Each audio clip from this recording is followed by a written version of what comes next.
सबको जय मसीह की।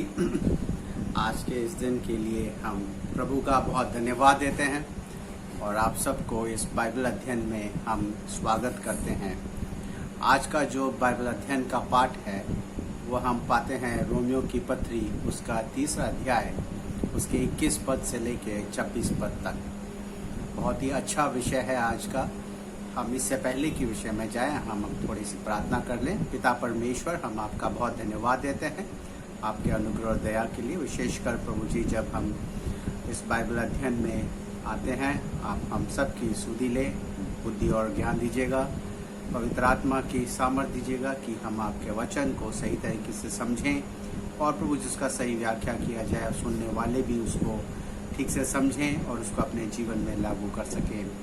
हर प्रकार की रुकावट जो इसमें बाधा उत्पन्न करती है, यीशु क्रिस्त के नाम में हम उसका खंडन करते हैं। प्रभु जी, हम सब पर दया करें। प्रार्थना यीशु मसीह के पवित्र और सामर्थ्य नाम में मांगते हैं, आमीन। आज का विषय रोमियो की पत्री उसका 3रा अध्याय 21 पद से लेके 26 पद तक हम उस पर विचार करेंगे। यहाँ पर इस प्रकार से लिखा हुआ है, पर अब बिना व्यवस्था परमेश्वर की वह धार्मिकता प्रकट हुई है जिसकी गवाही व्यवस्था और भविष्यवक्ता देते हैं, अर्थात परमेश्वर की वह धार्मिकता जो यीशु मसीह पर विश्वास करने से सब विश्वास करने वालों के लिए है, क्योंकि कुछ भेद नहीं है, इसलिए कि सबने पाप किया है और परमेश्वर की महिमा से रहित हैं, परंतु उसके अनुग्रह से उस छुटकारे के द्वारा जो मसीह यीशु में है सेंत में धर्मी ठहराए जाते हैं। उसे परमेश्वर ने उसके लहू के कारण एक ऐसा प्रायश्चित ठहराया जो विश्वास करने से कार्यकारी होता है, कि जो पाप पहले किए गए और जिनकी परमेश्वर ने अपनी सहनशीलता से आनाकानी की, उनके विषय में वह अपनी धार्मिकता प्रकट करे। वरन इसी समय उसकी धार्मिकता प्रकट हो कि जिससे वह आप ही धर्मी ठहरे और जो यीशु पर विश्वास करे उसका भी धर्मी ठहराने वाला हो। ये आज का पाठ था।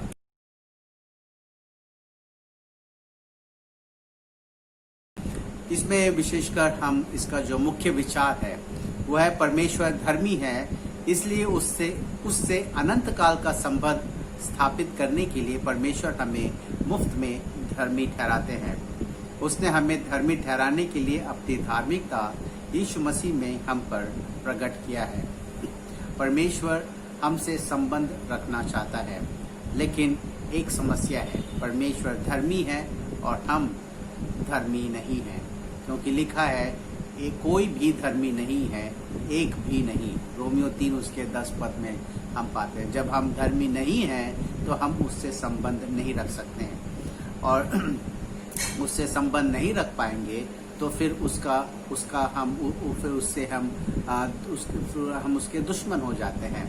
उसका क्रोध फिर हम पर है, फिर हम दंड के योग्य ठहराए जाते हैं। अनंत काल के विनाश के लिए का दंड के हम भागीदार होते हैं।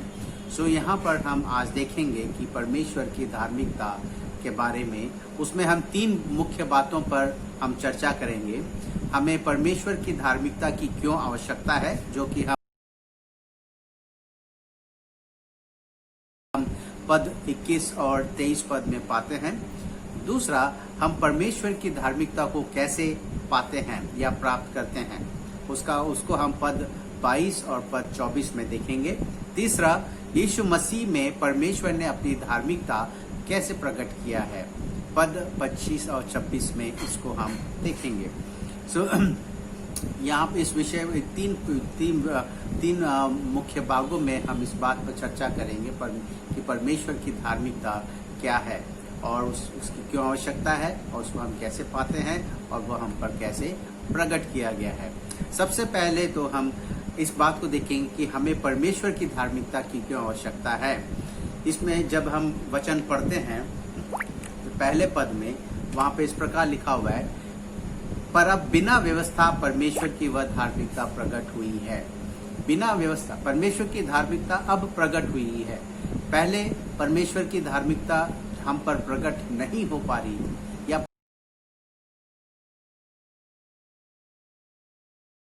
परमेश्वर की धार्मिकता जो है, परमेश्वर चाह रहा था कि व्यवस्था के द्वारा हम अपनी धार्मिकता को हम अब धर्मी ठहरें, और इसलिए परमेश्वर ने व्यवस्था को दिया।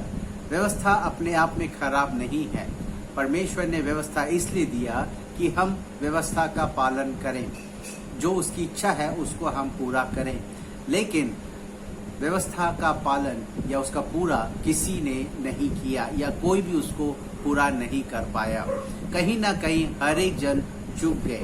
केवल एक है जिसने पूरा व्यवस्था पालन किया, वो है हमारा प्रभु यीशु मसीह। अन्यथा हम में से व्यवस्था को किसी ने पूरा नहीं किया। परमेश्वर ने व्यवस्था पूरा करने के लिए दिया, अधूरा पालन करने के लिए नहीं दिया। परमेश्वर ने ये नहीं कहा कि कोई बात नहीं, हमने 10 व्यवस्था दिया है, 10 आज्ञा दी है, उसमें से अगर आप 7 भी मान लो, 8 भी मान लो, चलो 99% भी मान लो, और 1% आपने नहीं माना तो कोई बात नहीं। ऐसा नहीं है। परमेश्वर धर्मी है और उसने व्यवस्था दिया है, वो व्यवस्था अच्छा है और उसको पूरा पालन करने के लिए दिया है। जबकि हम उसका पूरा पालन नहीं कर पाए, हम चूक गए, हम इसलिए दोषी ठहरे हैं।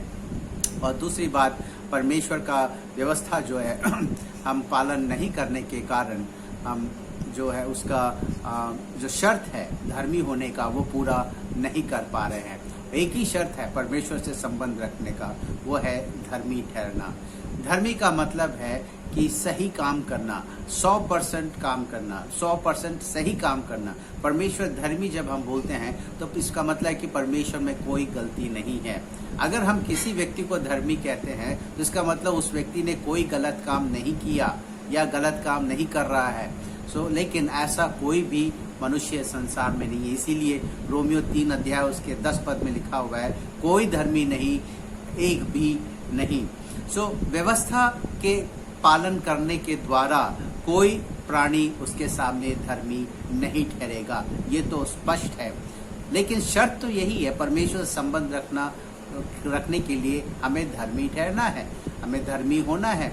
और अगर नहीं होते हैं तो फिर जैसा कि हम 19 पद में उसको पाते हैं, वही रोमियो का 3 का 19 पद में, वहाँ पे स्पष्ट रूप से इस बात का वर्णन है कि हम जानते हैं कि व्यवस्था जो कुछ कहती है उन्हीं से कहती है जो व्यवस्था के अधीन है, इसलिए कि हर एक मुंह बंद किया जाए और सारा संसार परमेश्वर के दंड के योग्य ठहरे। व्यवस्था के द्वारा सारा संसार दंड के योग्य ठहर रहा है। क्यों दंड के योग्य ठहर रहा है? क्योंकि व्यवस्था के द्वारा पाप की पहचान होती है। 20 पद में लिखा हुआ है, क्योंकि व्यवस्था के कामों से कोई प्राणी उसके सामने धर्मी नहीं ठहरेगा, इसलिए कि व्यवस्था के द्वारा पाप की पहचान होती है। व्यवस्था परमेश्वर ने दिया, हम जहाँ उसका पालन नहीं कर रहे हैं, उसका उल्लंघन कर रहे हैं, तो हम पाप कर रहे हैं, और पाप करने के कारण वहाँ पर हमारा पाप पहचान में आ जाता है। इसके कारण हम दोषी ठहरते हैं। अगर ऐसी बात है, कोई धर्मी नहीं है, तो कोई परमेश्वर के साथ संबंध नहीं रख सकता, तो कोई अनंत जीवन नहीं पा सकता, तो हर एक जो है वह अनंत काल के विनाश के दंड के लिए भागीदारी है। जो कि हम 2 थिस्सलुनीकियों उसका अध्याय 1 में, पहला अध्याय में 8 और 9 पद में पाते हैं। वहाँ लिखा है, और जो परमेश्वर को नहीं पहचानते और हमारे प्रभु यीशु के सुसमाचार को नहीं मानते, उनसे पलटा लेगा। वे प्रभु के सामने से और उसकी शक्ति के तेज से दूर होकर अनंत विनाश का दंड पाएंगे। जो यीशु मसीह के सुसमाचार को नहीं मानते हैं, वो अनंत विनाश का दंड इसलिए पाएंगे क्योंकि अगर वो व्यवस्था के भरोसे है तो व्यवस्था के कामों से वो कभी धर्मी नहीं ठहरेगा और वो अनंत काल का विनाश का दंड पाएगा। यहाँ पर हम इस बात को देखते हैं कि व्यवस्था के कामों के द्वारा कोई भी धर्मी नहीं ठहर सकता है। अब यहाँ इसीलिए 21 पद में लिखा है, पर अब बिना व्यवस्था के, जब व्यवस्था के द्वारा कोई धर्मी नहीं ठहर पा रहा है, तो अब परमेश्वर ने बिना व्यवस्था के, इसीलिए हमें परमेश्वर की धार्मिकता की आवश्यकता है। परमेश्वर की धार्मिकता की आवश्यकता क्यों है? क्योंकि व्यवस्था के द्वारा पाप की पहचान होती है और हम में से किसी ने व्यवस्था का पालन नहीं किया है। इसलिए 23 पद में लिखा है, इसलिए कि सबने पाप किया और परमेश्वर की महिमा से रहित है। परमेश्वर की धार्मिकता में इसीलिए जरूरत पड़ी क्योंकि सबने पाप किया और परमेश्वर की महिमा से रहित है। 22 पद में लिखा है, अर्थात परमेश्वर की वह धार्मिकता जो यीशु मसीह पर विश्वास करने से सब विश्वास करने वालों के लिए, क्योंकि कुछ भेद नहीं है। सो इसलिए परमेश्वर की धार्मिकता की हमें आवश्यकता पड़ी है, नहीं तो फिर तो हम सब विनाश के दंड के योग्य हैं। दूसरी बात जो हम उसमें देखेंगे वो है कि हम परमेश्वर की धार्मिकता को कैसे पाते हैं, जो कि पद 22 और 24 में हम पाते हैं।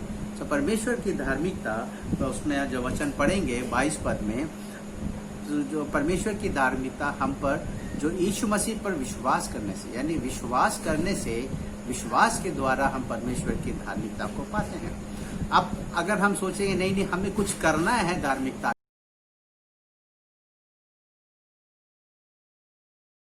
के लिए, धर्मी होने के लिए, तो फिर हम देखते हैं कि कहीं ना कहीं हम चूक जाएंगे और हम कभी धर्मी ठहर ही नहीं सकते। तो इसलिए अब व्यवस्था के कामों के द्वारा नहीं, अब हम जो है इस विश्वास के द्वारा हम परमेश्वर अब धर्मी हमें ठहरा। इसलिए बिना व्यवस्था के परमेश्वर ने अपनी धार्मिकता प्रकट की। कैसे? विश्वास के द्वारा। अच्छा, विश्वास के द्वारा तो किस पर विश्वास के द्वारा? वो केवल यीशु मसीह में, केवल, क्योंकि लिखा है प्रेरितों का 16:31 में, यीशु मसीह पर विश्वास कर तू और तेरा घराना उद्धार पाएगा। और कोई नाम नहीं है जिसके आकाश के नीचे कोई दूसरा नाम नहीं है जिसके द्वारा हम उद्धार पा सकते हैं। सो विश्वास करने से सब विश्वासी, एक नहीं, सब, इसमें कोई भेद नहीं है, कोई पक्षपात नहीं है, कोई भेद नहीं का मतलब है कोई रहस्य नहीं है। ये स्पष्ट रूप से परमेश्वर ने हम सबको प्रकट किया है कि सब विश्वास करने वालों के लिए जो यीशु मसीह पर विश्वास करते हैं, परमेश्वर की धार्मिकता उन पर प्रकट हुई है। उसमें हम तो पहली बात तो है कि हम परमेश्वर की धार्मिकता को कैसे पाते हैं? विश्वास के द्वारा। और दूसरी बात है, परमेश्वर की धार्मिकता हम विश्वास के द्वारा पाते हैं, लेकिन यहाँ पे 24 पद में लिखा है उसके अनुग्रह से पाते हैं। परमेश्वर का अनुग्रह हम पर है तभी हम पाते हैं। हमने तो व्यवस्था का उल्लंघन किया, हम दोषी हैं, हम परमेश्वर पर दोष लगा ही नहीं सकते क्योंकि ये हमारी गलती है और उसके कारण हम परमेश्वर के क्रोध के संतान ठहरे और अनंत विनाश के दंड के लिए हम तैयार हैं, यानी उसके योग्य हैं। तो इसमें परमेश्वर का कोई दोष नहीं है। तो जब हम जा रहे हैं तो ये तो परमेश्वर का प्रेम है, जो कि उसका स्वभाव जो प्रेम है उसके कारण वो हम पर अनुग्रह कर रहा है। तो अनुग्रह का मतलब है हम कुछ पा रहे हैं, यानी कि उद्धार पा रहे हैं, या हम धर्मी ठहराए दिए जा रहे हैं, हमको कुछ मिल रहा है जिसके कि हम योग्य नहीं हैं। सो परमेश्वर का अनुग्रह हम पर है कि वह हम पर लिखा है, परंतु उसके अनुग्रह से उस छुटकारे के द्वारा जो मसीह यीशु में है, किस छुटकारे के द्वारा? वही अनंत विनाश के दंड के छुटकारे के द्वारा, पाप के दासत्व। रोमियो 6 अध्याय में हम देखें उस बात को, वर्णन है वहां पर। रोमियो 6 अध्याय में लिखा है वहां पर, उसका 6 पद में, पाप के दासत्व में हम ना रहें और पाप से छूटकर हम धर्मी ठहरे। मतलब जो मर गया, यानी जो यीशु मसीह के साथ क्रूस पर चढ़ाया गया, वो पाप से छूटकर धर्मी ठहरा। सो हम सब पाप के दासत्व से, पाप से छूटकर हम धर्मी ठहरे। और 14 पद में उसी का 6 का 14 पद लिखा है, और तुम पर पाप की प्रभुता न होगी क्योंकि तुम व्यवस्था के अधीन नहीं वरन अनुग्रह के अधीन हो। अब हम व्यवस्था के अधीन नहीं, क्योंकि अगर व्यवस्था के अधीन में हम रहते तो हम कभी धर्मी नहीं ठहर सकते हैं। इसलिए अब हम अनुग्रह के अधीन हैं और अनुग्रह के कारण हमें जो छुटकारा मिल रहा है वो है पाप के दासत्व से। और लिखा है यहाँ पर 18 पद में, रोमियो की पत्री 6 का 18 पद में, और पाप से छुड़ाए जाकर आप धर्म के दास हो गए। सो हम पाप से छुड़ाए गए, यानी पाप के दासत्व से छुड़ाए गए और हम धर्म के दास हो गए। उसी के रोमियो के 6 के 22 पद में लिखा हुआ है, क्योंकि उनका अंत तो मृत्यु है, परंतु अब पाप से स्वतंत्र होकर, पाप से स्वतंत्र होना मतलब कि पाप का दासत्व, जो पाप का प्रभुत्व हम पर है, जो कि 14 पद पे देखते हैं, और तुम पर पाप की प्रभुता न होगी। सो पाप की प्रभुता से हम स्वतंत्र हो गए हैं और पाप परमेश्वर के दास बनकर तुमको फल मिला जिससे पवित्रता प्राप्त होती है और उसका अंत अनंत जीवन है। सो हमारा जो है अनंत जीवन हमने पाया है, पाप के से स्वतंत्र होकर, पाप की प्रभुता से स्वतंत्र होकर, पाप से छुड़ा जाकर हम धर्म के दास हो गए और पाप से छूटकर हम धर्मी ठहरे हैं। पाप के दासत्व से हमने छुटकारा पाया है। सो यहाँ पर लिखा हुआ है कि हम 22 पद में हम 24 पद में देख रहे हैं, परंतु उसके अनुग्रह से उस छुटकारे के द्वारा जो मसीह यीशु में है सेंत मेंत धर्मी ठहराए जाते हैं। अब हम जो धर्मी ठहराए जा रहे हैं सेंत मेंत में, मतलब कि मुफ्त में हम धर्मी ठहराए जा रहे हैं केवल विश्वास के द्वारा। लेकिन एक सवाल उठता है कि अगर व्यवस्था के कामों में के द्वारा हम धर्मी नहीं ठहराए जा रहे हैं और विश्वास के द्वारा है वो भी मुफ्त में, ये कैसे न्याय हो गया? नहीं, इसमें न्याय है। परमेश्वर ने अब हम देखेंगे कि परमेश्वर ने किस तरीके से हमें मुफ्त में धर्मी ठहराने की बात कही है। वो हमें मुफ्त में धर्मी, हम सेंत मेंत में धर्मी ठहराए जाते हैं जो यीशु मसीह में विश्वास करते हैं। विश्वास करने वालों को वो सेंत मेंत में धर्मी ठहरा रहा है।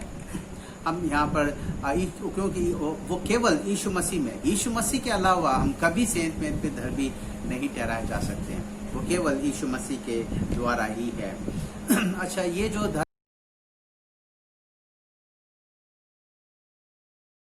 धर्मी ठहराने के बाद और परमेश्वर की जो धार्मिकता की बात है, ये पहले पद में उसमें हम 21 पद में हम देखते हैं, पर अब बिना व्यवस्था परमेश्वर की वह धार्मिकता प्रकट हुई जिसकी गवाही व्यवस्था भविष्यवक्ता देते हैं। सो ये परमेश्वर की धार्मिकता या जो सेंत में हम धर्मी ठहराए जा रहे हैं, ये कोई नई बात नहीं है। ये व्यवस्था और भविष्यवक्ताओं ने पुराने नियम में इस बात का वर्णन है। अगर हम देखेंगे भजन संहिता 119 उसके 142वें पद में वहाँ लिखा हुआ है, तेरा धर्म सदा का धर्म है और तेरी व्यवस्था सत्य है। सो परमेश्वर का धर्म जो उसकी धार्मिकता है वो सदा के लिए है, वो थोड़े समय के लिए नहीं है। वह उसके लिए हम और उसका स्पष्ट रूप से यशायाह 45:8 में लिखा हुआ है कि वो आकाश मंडल से धर्म की वर्षा होगी। परमेश्वर अपने ओर से वो धर्म की वर्षा करेंगे। ये मनुष्य की ओर से नहीं, मनुष्य के प्रयास के द्वारा नहीं, परमेश्वर के खुद अपनी ओर लिखा है, पृथ्वी खुले की उद्धार उत्पन्न हो और धर्म भी उसके संग उगाए, मैं यहोवा ही ने उसे उत्पन्न किया है। तो ये यहोवा की ओर से है, ये कोई मनुष्य की ओर से नहीं है। और यशायाह 51 उसके 8 पद में वहां पे भी लिखा हुआ है कि मेरा धर्म अनंत काल तक और मेरा उद्धार पीढ़ी से पीढ़ी तक बना रहेगा। सो परमेश्वर की जो धार्मिकता है, जो परमेश्वर की ओर से हम जो धर्मी ठहराए जा रहे हैं और जो परमेश्वर की ओर से जो उद्धार मिल रहा है, ये अनंत काल तक है, थोड़े समय के लिए नहीं। बहुत लोग घबरा जाते हैं कि नहीं, ये अनंत काल के लिए नहीं है, ये पीढ़ी से पीढ़ी तक नहीं है। सो क्योंकि उन्होंने वचन का पूरा अध्ययन न करके केवल इधर से उधर से वचन को पदों को छाट कर उस पर वो लोग उस पर ध्यान देते हैं। हालांकि सब परमेश्वर का वचन है, लेकिन परमेश्वर का वचन को क्रमबद्ध तरीके से पूरे बाइबल को पूरे बाइबल को नजर रखते हुए कि पूरा बाइबल उस विषय में क्या कह रहा है, उसको हम सिद्धांत के रूप में स्वीकार करते हैं। सो यहाँ पर और दानियल नबी उसके 9 अध्याय में भी वहाँ 24 पद में लिखा हुआ है कि और पापों का अंत अधर्म का प्रायश्चित किया जाए। उस समय ही इस बात का हो गया कि पापों का अंत अधर्म का प्रायश्चित किया जाए और युग युग की धार्मिकता प्रकट होए। ये थोड़े समय के लिए धार्मिक युग युगानुयुग धार्मिकता प्रकट होने की बात हो रही। और लिखा है दर्शन की बात पर और भविष्यवाणी पर छाप दी जाए और परम पवित्र का अभिषेक किया जाए। सो वहाँ पे परम पवित्र का अभिषेक करने का जो वर्णन है वो सीधा यीशु मसीह को दर्शा रहा है। और लिखा है उस पर, और उसके बाद हम 26वें पद में देखते हैं वहाँ पे अभिषेक पुरुष काटा जाएगा। सो यानी यीशु मसीह जो है मारा जाएगा। तो यहाँ पर हम भविष्यवक्ताओं का देख रहे हैं और व्यवस्था की बात को जब हम देखते हैं तो वहाँ पर इस पूरे बात का वर्णन है। जब व्यवस्था में बलिदान चढ़ाया जाता है तो विश्वास से चढ़ाया जाता है कि आने वाले समय में एक पूर्ण बलिदान होगा। तो हम जब इसी रोमियो की पत्री 4 अध्याय में पौलुस प्रेरित ने पवित्र आत्मा की प्रेरणा के द्वारा इस बात को वहाँ कहा कि वहाँ पर उदाहरण दिया है, अब्राहम का उदाहरण दिया और दाऊद का उदाहरण दिया, कैसे वो विश्वास के द्वारा धर्मी ठहराए गए हैं। हबाकुक की पत्री में उसका 2 के अध्याय में भी साफ लिखा हुआ है कि हम विश्वास के द्वारा धर्मी ठहराए जाते हैं। सो सबका वर्णन, सो भविष्यवक्ताओं के द्वारा इस बात का वर्णन है कि जो परमेश्वर की ओर से धार्मिकता है वो विश्वास के द्वारा है और वह हमेशा के लिए है।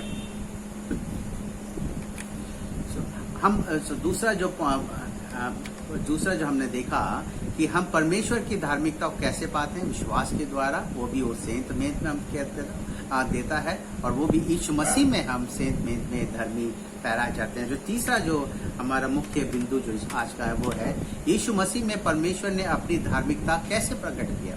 तो ठीक है, परमेश्वर उसको हम पद 25 और 26 में हम देखेंगे। वहाँ पर 25 और 26 पद में इस बात का वर्णन है कि उसे परमेश्वर ने उसके लहू के कारण एक ऐसा प्रायश्चित ठहराया। सो यहाँ पर जो है जो विश्वास करने से कार्यकारी होता है। सो परमेश्वर की धार्मिकता उसने कैसे प्रकट किया, या उसने हमें सेंत मेंत में धर्मी कैसे ठहराया, उसने किस व्यवस्था कैसे वो मतलब किस आधार पर उसने ठहराया। तो उसकी यहाँ पर उसका आधार लिखा हुआ है कि उसके लहू के कारण एक ऐसा प्रायश्चित ठहराया, यानी यीशु मसीह हमारे लिए एक प्रायश्चित ठहराया गए, वह हमारे लिए प्रायश्चित ठहरा। तो प्रायश्चित का मतलब है कि जब हम हमारे संस्कृति में जब देखते हैं कोई गलत काम कर देता है या कोई गलती हो जाती है, सो जो धर्म गुरु वाक्य कहते हैं कि अशुभ हो गया, अशुभ हो गया, और कहते हैं कि इसका अब अशुभ हो गया तो ठीक है साहब, जिसने गलती किया, जिससे गलत काम हो गया तो वो कहता है माफ कर दीजिए, माफ कर दीजिए। लेकिन धर्म गुरु कहता है अरे माफी से काम नहीं चलेगा, इसके लिए प्रायश्चित करना पड़ेगा। प्रायश्चित का मतलब है कि अब इसके लिए कुछ चढ़ावा करना पड़ेगा, चढ़ावा देना पड़ेगा या चढ़ावा कराना पड़ेगा। तो वही चीज जो है यीशु मसीह ने जो हमारा जो हमने व्यवस्था का उल्लंघन किया, जो हमने पाप किया, हम परमेश्वर के सामने दोषी हैं, हम अशुभ हो गए हैं, अब हमारा पाप का प्रायश्चित होना है। तो हमारा पाप का प्रायश्चित यीशु मसीह ठहरा, और यीशु मसीह कैसे ठहरा, उसने स्वयं अपने आप को उसने हमारे लिए चढ़ावा के रूप में परमेश्वर को सौंपा, यानी उसने अपना लहू उसने परमेश्वर को सौंपा। अपना वो साधारण वो लहू जो है वो यीशु मसीह का लहू, जीता जागता लाल रंग का लहू जो कि एक मनुष्य में होता है, वो लहू सच में वास्तविक में वो लहू 2000 साल पहले यीशु मसीह ने कलवरी के क्रूस पर हमारे और आपके लिए बहाया। और इतना ही नहीं, जब भर्ची भेदा गया उसके बगल में, तो वहां पर लिखा है खून और पानी निकला। पानी निकलने का मतलब है कि सारा खून बह गया, उसने हमारे लिए सारा खून उसने दे दिया। जब हम अगर देखते हैं कोई साधारण से, जब हम टीवी में देखते हैं बहुत से लोग जो है अपना हाथ को छीरते हैं या माता को छीरते हैं और उसका लहू लेकर वो टीका लगाते हैं और बड़े गर्व से कहते हैं, उसका कसम लेकर वो काम करने की बात करते हैं। सो वहां पर हम देखते हैं कि लहू की एक कीमत है, लेकिन वहां पर तो एक पापी मनुष्य का लहू है। पापी का मनुष्य के लहू का परमेश्वर के सामने कोई कीमत नहीं है। इंसान के लिए जरूर हो सकता है एक दूसरे का लहू, लेकिन परमेश्वर के सामने पापी मनुष्य का उसका कोई चढ़ावे का कोई मतलब नहीं है, क्योंकि वो तो पाप है, वो दूषित हो गया। लेकिन इसीलिए इसलिए यीशु मसीह ने जो खून उसने बहाया, वो खून वो निष्कलंक निष्पाप, वो मेमने के समान उसने अपना लहू बहाया, जो कि 2000 साल पहले हो गया, उसे आज हम कैसे वो कैसे हमारे जीवन में वो कार्य करेगा। उसी के लिए यहाँ पे लिखा है 25 पद में, जो विश्वास करने से कार्यकारी होता है। वो जो लहू यीशु मसीह ने बहाया, उसको हम जो विश्वास से उसको अपनाते हैं और अपने हृदय में छिड़काव करते हैं कि प्रभु तेरे लहू से हमारे हृदय के पापों को धो के शुद्ध कर दे और हमारा पाप क्षमा हो जाता है। यीशु मसीह अपना कीमती लहू स्वयं स्वर्ग स्थानों में, पवित्र स्थान में प्रवेश करके परमेश्वर को उसने भेंट चढ़ाया। वो चढ़ावा अपना लहू उसने चढ़ाया हमारे और आपके पाप का दंड का कीमत चुकाने के लिए। सो यीशु मसीह ने पाप का दंड का कीमत चुकाया, और कीमत चुकाने के कारण आज परमेश्वर जो है हमें मुफ्त में धर्मी ठहरा रहे हैं। जो लिखा उसमें 25 पद में, उसे परमेश्वर ने उसके लहू के कारण एक ऐसा प्रायश्चित ठहराया जो विश्वास करने से कार्यकारी होता है, कि जो पाप पहले किए और जिनकी परमेश्वर ने अपनी सहनशीलता से आनाकानी की। सो जो पाप हमने पहले किया, परमेश्वर ने उसको सहनशीलता से आनाकानी किया और उसने उसे हमें क्षमा कर दिया। जो उस पर विश्वास करते हैं उसके पाप क्षमा हो गए। प्रेरितों का 2:38 में लिखा हुआ है, मन फिराओ और पाप की क्षमा के लिए यीशु के नाम से बपतिस्मा लो तो तुम पवित्र आत्मा का दान पाओगे। सो यीशु के नाम से पापों की क्षमा है। सो हम यीशु के नाम से इसलिए पापों की क्षमा पाते हैं क्योंकि यीशु ने अपना लहू, प्रभु यीशु मसीह ने अपना लहू पवित्र स्थान में प्रवेश करके परमेश्वर को चढ़ाया, परमेश्वर को अर्पित किया कि वो हमारा कीमत है, हमारा पाप का दंड का कीमत है। और उसी बात को 26 में देखेंगे कि परमेश्वर ने अपनी धार्मिकता कैसे प्रकट की। पहला तो उसने कीमत चुका के हमें धर्मी ठहराया, और दूसरा कि वो ऐसा करने के द्वारा स्वयं भी धर्मी ठहरा। लिखा हुआ है, वरन इसी समय उसकी धार्मिकता प्रकट हो कि जिससे वह आप भी धर्मी ठहरे। सो परमेश्वर स्वयं इस बात में धर्मी ठहर रहे हैं कि जो वो कर रहे हैं वो 100% सही है। अगर वो मुफ्त में हमको धर्मी ठहरा है तो उसके पीछे उसने कीमत भी चुकाया है, और जो यीशु पर विश्वास करे उसका भी धर्मी ठहराने वाला हो। इसलिए जब उसने कीमत चुका दिया, जो भी यीशु मसीह पर विश्वास करता है उसको वो धर्मी ठहराता है, और वो धर्मी है।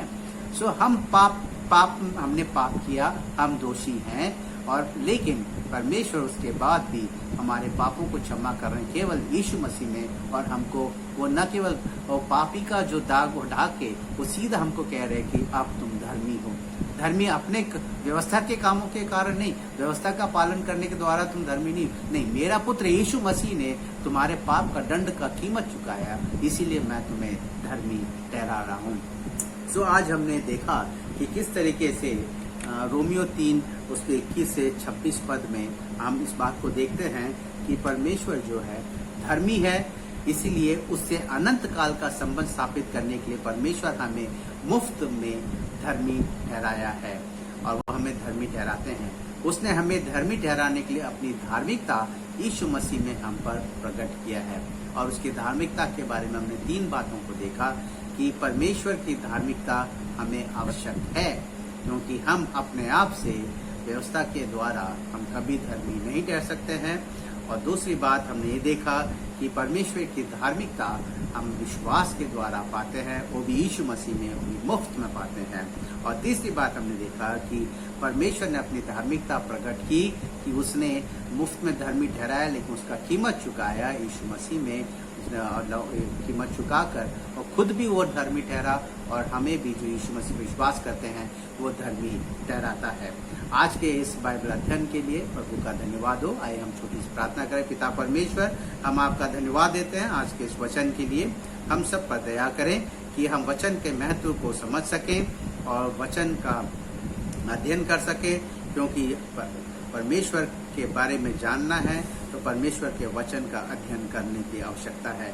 पिता परमेश्वर, हम सबको बुद्धि और ज्ञान दीजिएगा कि आपके वचन का अध्ययन करते हुए, आपके बारे में अधिक रूप से जानते हुए, आत्मा और सच्चाई से हम आपकी आराधना स्तुति कर सकें। और धन्यवाद देते हैं प्रभु जी, जो आपने धार्मिकता प्रकट की, वो भी मुफ्त में हमें सेंत मेत में धर्मी ठहराया, और उसका कीमत यीशु मसीह ने अपना लहू बहा के चुकाया, और इसके द्वारा आप खुद धर्मी ठहरे हैं और हम सबको धर्मी ठहराते हैं। इन बातों के लिए हम धन्यवाद देते हुए प्रार्थना हम यीशु मसीह के पवित्र नाम में ये प्रार्थना मांगते हैं। आमीन।